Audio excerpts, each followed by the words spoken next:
যদি তারা যায় গেলে পরে কৃষ্ণ যে কোনো প্রকার তাদেরকে জিতিয়ে দেবে, তারা জিতে যেতে পারে। বলরাম দাদার ভক্তি যদি যায়, বলরাম দাদার ভক্তি গেলে পরে হারার সম্ভাবনাটা আছে। এর জন্য সব সকাগণের মধ্যে একজন সকা বাদে বাবা, সব সকাগণই চলে গেলে কানাইয়ের পক্ষে, আর একজন সকা বাকি রইলেন সুবল সকা। সুবল সকা কোথায় গেলে বলরাম দাদার পক্ষে মহাজনা বাপ দিয়ে বললেন, সমানে সব মানে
কৃষ্ণের পক্ষে গিয়েছে আর সুবল সকা বলরাম দাদার পক্ষে গিয়েছে।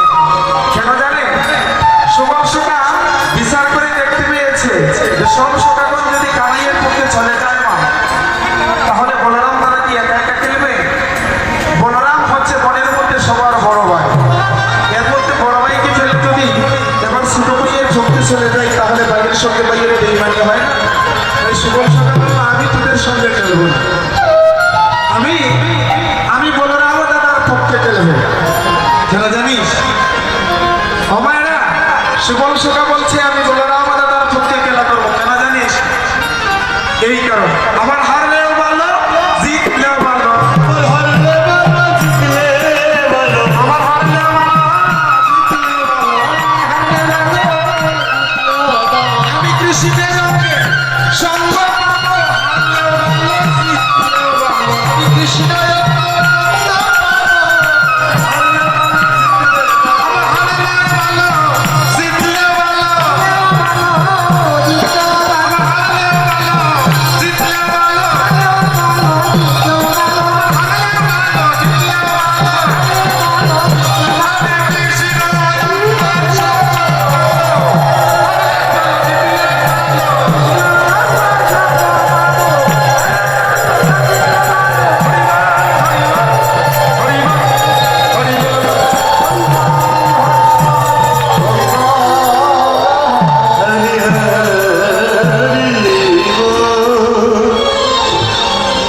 সুবল বলছে আমি হারলেও ভালো জিতলেও ভালো। কেন?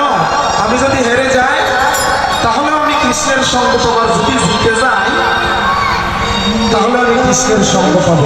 এখন রয়ে গেছে খেলা যে করবে।